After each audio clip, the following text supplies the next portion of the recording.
The city was alive that morning, Lagos at its busiest. The air smelled of petrol fumes and frying akara, the honking of danfos blending with the cries of street hawkers.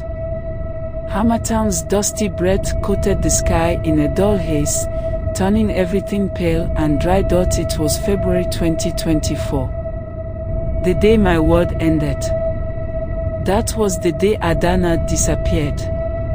Adana, my Ada, my light, my heartbeat. The only thing that made this hard city feel like home. She was 21, full of dreams, studying nursing because she wanted to heal people. Every morning, before the sun stretched its arms, she ran.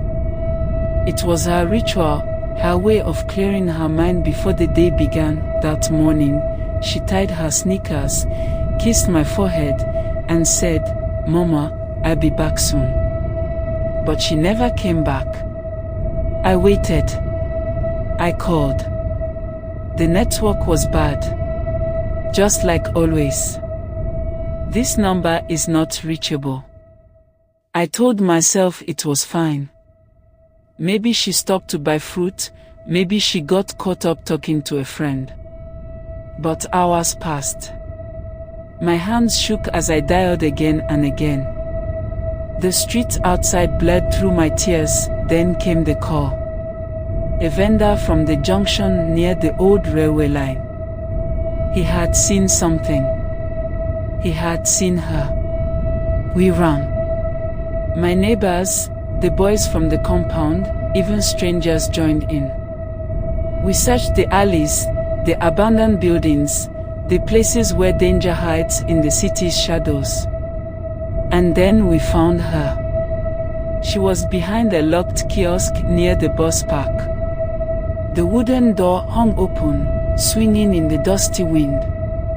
She lay there, still. Too still. Her hijab was torn.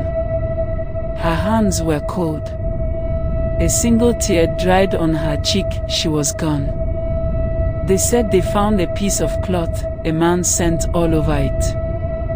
They said they found footprints in the dust, deep and heavy. They said they would find him, and they did. His name was Is. A drifter, a man who lurked in the streets, his past full of whispers and darkness. They caught him trying to run, a monster with no remorse. They dragged him to the court, and I stood there, staring at him, my heart empty. The trial was loud. The cameras flashed. The city watched. The lawyers argued. But all I could see was my Adana. My little girl, who once held my hand when she was afraid of the dark. My Ada, who still rested her head on my lap when she was tired. They gave him life in prison. Life. As if that could bring her back.